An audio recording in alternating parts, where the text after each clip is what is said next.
Hello, and welcome to the latest episode in the Lawrence University Career Center podcast. I'm Ty Collins, and today we spotlight another Lawrence alumni. This time, Scott Schanhofer, a graduate from the class of 1988 who majored in psychology and education. Scott is the district executive for the Nina Menasha YMCA and has been with the Y for over 20 years. Today, we discuss Scott's commitment to serving the community in a nonprofit organization, what he's learned about himself and others through that service, how he's progressed and advanced through multiple roles within the YMCA over the years, and how his time at Lawrence still shapes his thinking and guides him through his career. Scott, thanks for joining us today. Oh, thanks, Ty. Thanks for having me. I appreciate it. Let's start with what you're doing now. Let's talk about your role at the YMCA. Sure. So my title is I'm the district executive at the Nina Menasha YMCA, which means I oversee this branch and then also our Ogden YMCA and Valley Tennis Center. My role has evolved over the years, and the role I'm in now, I'm responsible for some facilities across the association. I work with our property managers and meet with them as we talk about facility plans. I work with vendors across the association agreements. Not something I thought I would be doing when I was graduating from college. Specific to the branch, it's staff development, staff support. I work with our board of directors here and our committees as we operate this, as we are a nonprofit, so we do have that in our bylaw. Fundraising, operations, daily operations of the facility, and then just really support to staff, to our volunteers, providing that everybody has what they need to, fulfill our mission and serve our community. Every day is different, so you could say, oh, what'd you do today? It's going to be different than what I did yesterday, and it'll be different with what I do tomorrow because older facilities, so things change. I'm working with our property manager on that. We're getting ready for our fundraising campaign, our mission in action, so there's meetings for that. So a variety of different things, which I enjoy. You mentioned that this wasn't what you thought you'd be doing when you graduated from Lawrence. The YMCA is a nonprofit organization with a strong sense of community service. What initially drew you to the Y, and how has your motivation evolved over the course of your career? And what have you realized about yourself as you developed professionally in your roles at the Y? Yeah. So the YMCA actually found me. I graduated from Lawrence and I was, job hunting and was looking to do something part-time. When I was a college student at Lawrence, I'd worked over at Alexander Gym and done some different things. And I, saw a job opening for the Y in the weight room, so I applied. And that's not an uncommon story for people that get into the YMCA. That was my first exposure to that. And I was lucky enough to have an executive and people that I were working with that kept giving me different opportunities and roles. And I evolved into teaching some more classes. I evolved into working at the front desk and working as a building supervisor, which then led to more hours. I had found a full-time position within my major. I was a psychology major, and I was working at a nearby mental health hospital, working with adolescents and teens. A lot of it was activity-based and things, so it's similar to kind of Y fun stuff, classes I was teaching at the Y. The Y then offered me a full-time position, and I enjoyed the position so much and what I was doing that I took that. What I found was, as I kind of was evolving through that, is I found a role that I really enjoyed. I enjoyed the work, I enjoyed the people, but I also started seeing how the YMCA made an impact in the community, in which I didn't really realize before I got more engaged in it. And that drove me to kind of continue to explore that and work through it. So I was working in the Green Bay YMCA's and doing all those things. And what I discovered about myself was I really enjoyed service. I enjoyed doing something that made an impact in people's lives. I enjoyed the fitness part of it, which was my main bent, but I also would work with people. I taught youth classes. I worked with our seniors. I Get Started program. So the wide range of people that I worked with and the impact I made in that to me became kind of my driving force for my career as I move forward. Because from there I moved to Milwaukee and kind of continued on with my career. But I would have never, in college, I was thinking about teaching. My parents were teaching and enjoyed that, and I used that in the Y, teaching classes, and then I had been a trainer for a lot of things, and now I do a lot of speaking and things like that. So it kind of followed naturally along with that, but it kind of discovered me and it got kind of caught up in the impact and the community impact and never left. You mentioned your longevity there and the variety of roles that you've had, both locally and otherwise as well. You've been there for over 20 years, advanced into your executive role.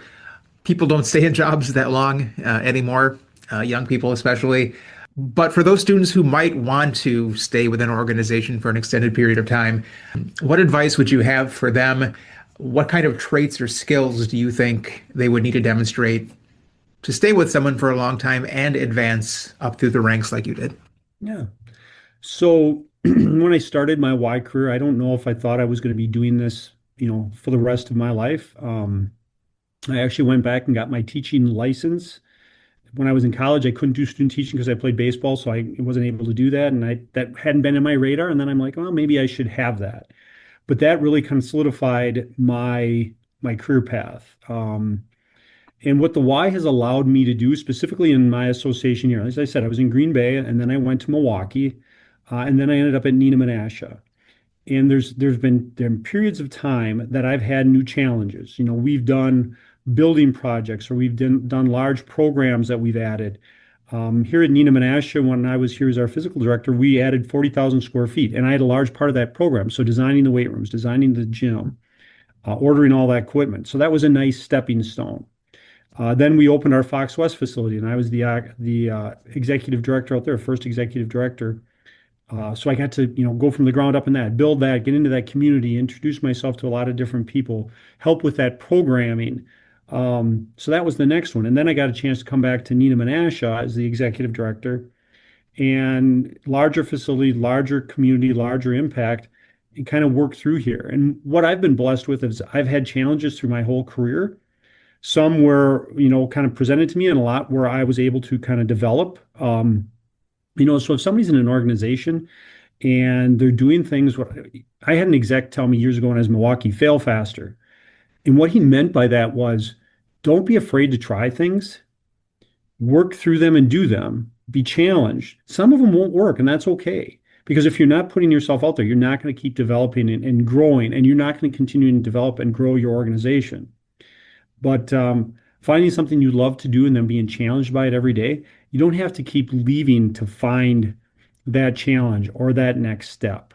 And if you really love it, that career path follows that with it. And really, the skills you need to have that, you have to be willing to try new things. You have to be willing to fail. You have to be willing to work to elevate others so that they're successful. Because as you move up, you want to backfill with people that are successful, and that's part of your legacy. But it's a pretty cool legacy to have when you have all these different people that you've made an impact in their life, and they're now making an impact in your community as you continue to do that.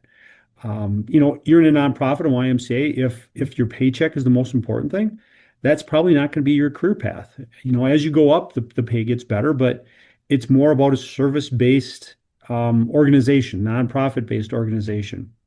But if you want a life full of legacy and making an impact and looking back and saying, boy, I've really helped, in these different areas, it's a great career path. YMCA are many nonprofits.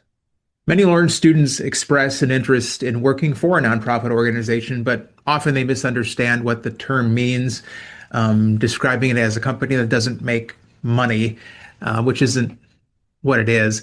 Nonprofit simply refers to a tax status.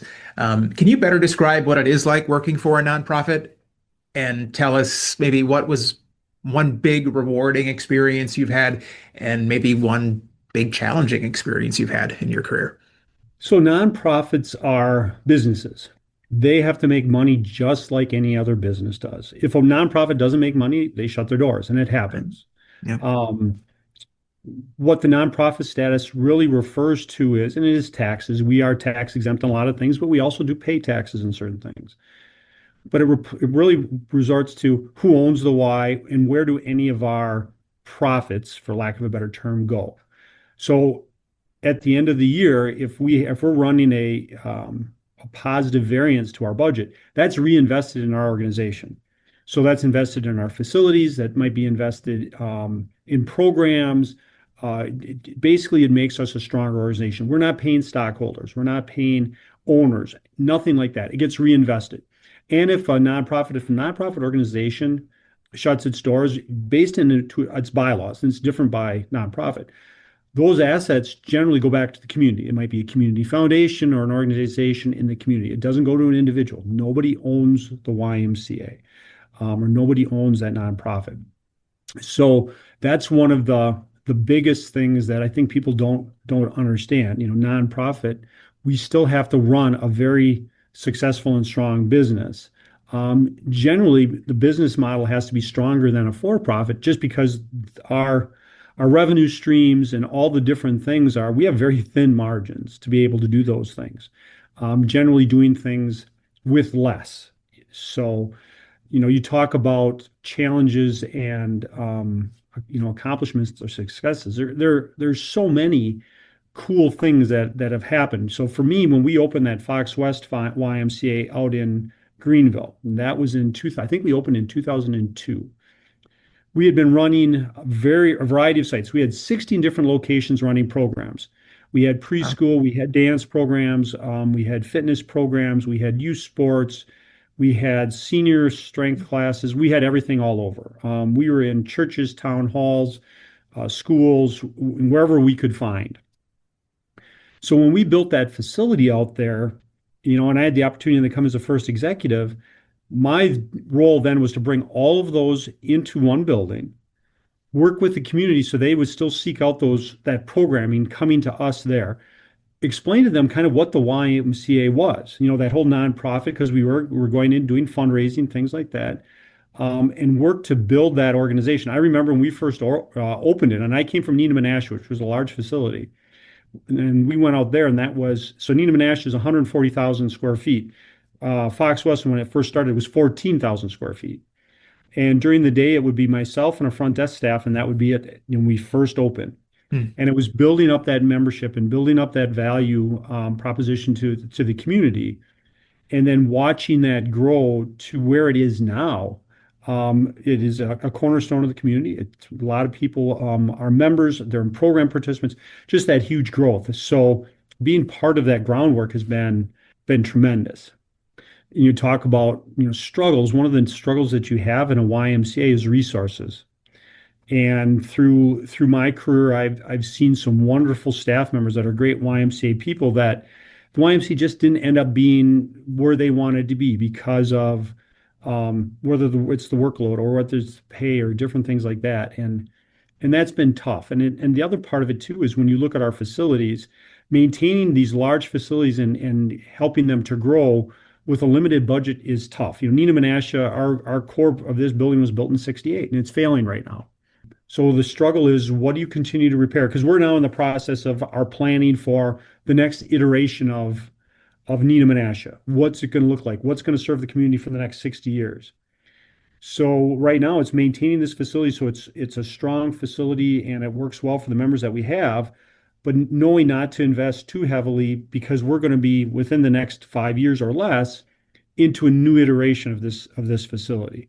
And that's one of the bigger challenges that I've had because it's that what do you invest in and what you say, okay, this is enough. We won't shortchange anything. We're never going to shortchange members or whatever, but you want to have pride in your facility. You want it to look the best and continue on. And we're just, that fine line as we grow into the next branch. But that also being said, when you talk about career path and what have you, pretty cool legacy to be able to be in a building when this was dedicated. Bart Starr did the invocation and the speech Wow. to then being part of the next 50 years of this building. You were an athlete at Lawrence. You mentioned baseball Mhm. before, and how being an athlete and health and wellness factored into your interest in the Y and working at the Y. I'm just curious about your general feelings regarding how college athletics either prepared you or your feelings in general about how college athletics prepare people for the workforce. Yeah, so I actually picked Lawrence. One of the reasons I chose Lawrence is I wanted to play football and baseball. So as a freshman, I played both sports, and then I decided I wanted to graduate. It was just the time commitment was quite a bit, so I Yeah. stayed with baseball.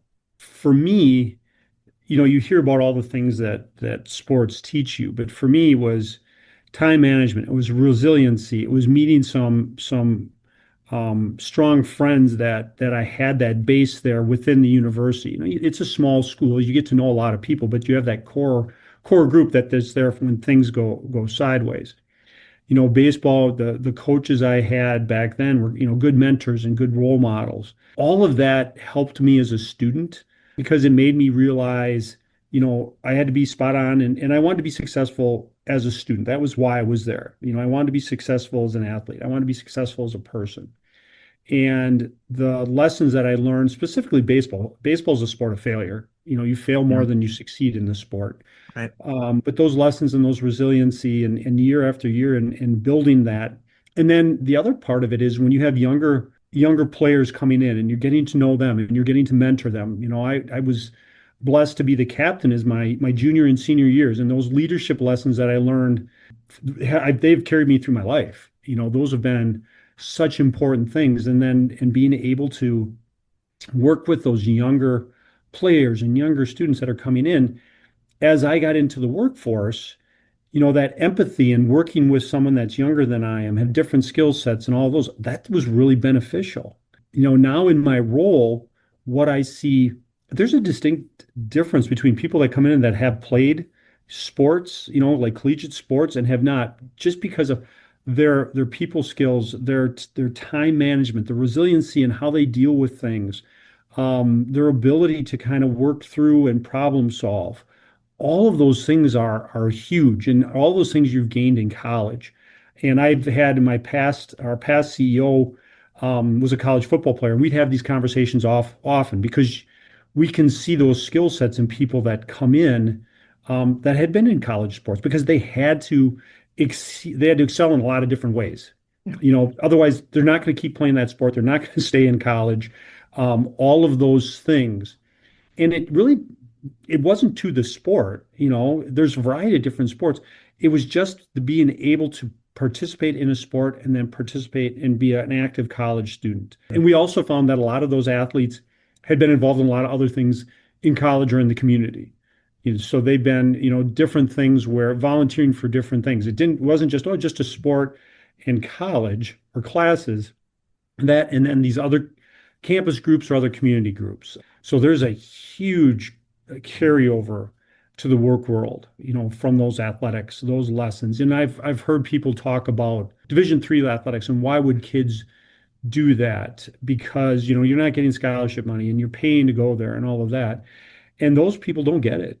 Those lessons that they learn, they don't understand that. I have a son that just completed his college career at a Division III school, and the things that he's learned and the growth that I've seen in him and his teammates, those are priceless. I agree completely. I've done over the years sessions with athletes, just helping them realize all the workplace skills that they're developing as athletes. And sometimes they don't know that they've done it until I help them realize it. Mhm. And like, oh, wow, yeah, I could be a leader in an organization because I am the football captain, or I could be in a communications role because I've led my teammates and I've had to motivate and inspire and things like that. So, yeah, you're exactly right. I'm very glad to hear you say that. So it has been a bit since you've been a student at Lawrence, but are there things you learned here as a student that still influence your work today? Oh, absolutely. So I took a public speaking class with Ken Sager, and the lessons I learned from him, I still think about when I speak.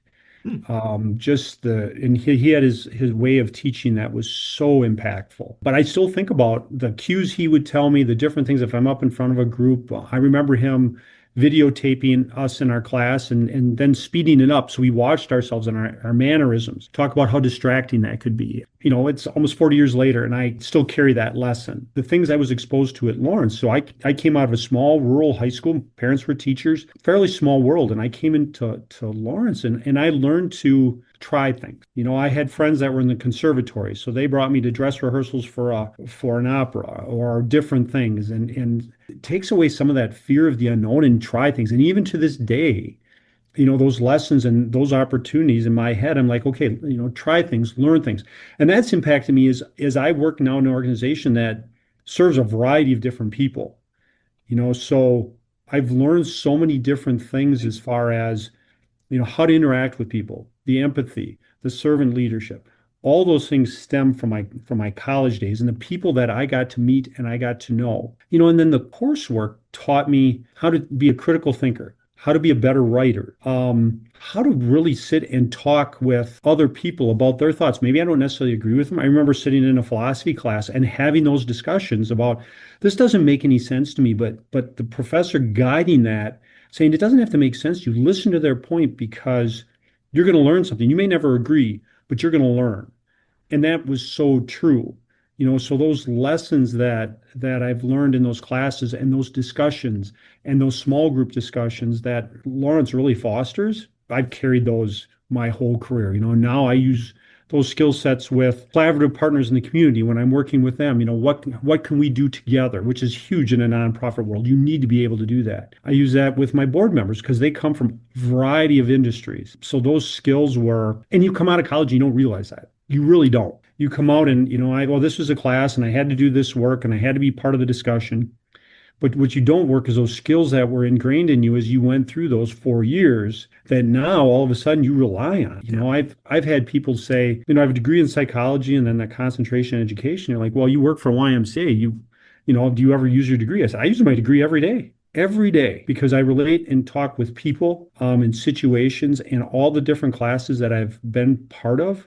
I had a stagecraft class, liberal arts education, and it was building a stage and all those things. But some of the things I remember from that class were the problem solving and how we worked as a group to say, boy, we need to collaboratively work to solve this issue. I still think about that, and that was class. It's not part of my major. I kind of fell into it and enjoyed it. And I don't know if I did real well in it, but I got some really good life lessons out of it. So all of those things have carried through to this point. I've already asked you questions about your background and asked for some tips you had on career advancement, but is there anything else you think current college students should know as they get set to embark on their careers? Oh, absolutely. I think when we're in college, the thought process, I'm going to study, I'll be done 4 years, I'm going to be done with homework, and I'm just going to be into the work world, and I'm just going to live life. And if you're not a lifelong learner, if you're not seeking out, that doesn't mean you have to go get your MBA or advanced degrees, which are great if you decide to do that. But it's a big, wide world out there. And one of the things that Lawrence is so good at, it exposes you to these different things. But then when you get out of school, follow that, continue to learn, because those things it's going to apply to what you do. It's going to engage you and make you think in different ways. As a college student, you're kind of forced, and these are my classes, this is what I have to do. When you're out of that, now you've got this whole world that you can take advantage of. In the different, whatever your business may be, you'll have training opportunities, and take advantage of those. And the community you're going to be in, there's a lot of things you can take advantages, the arts or sports or things like that. Immerse yourself in that and immerse yourself in your community.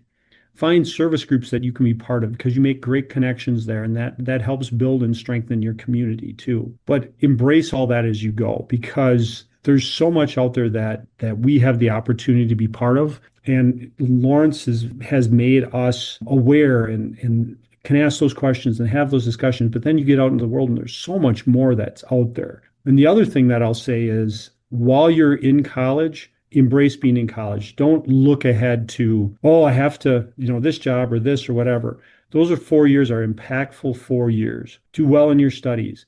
Make great friends. Make it the experience college should be. Be part of your community in the university. Be part of your community, in Appleton. Support, the organizations. Support the sports teams.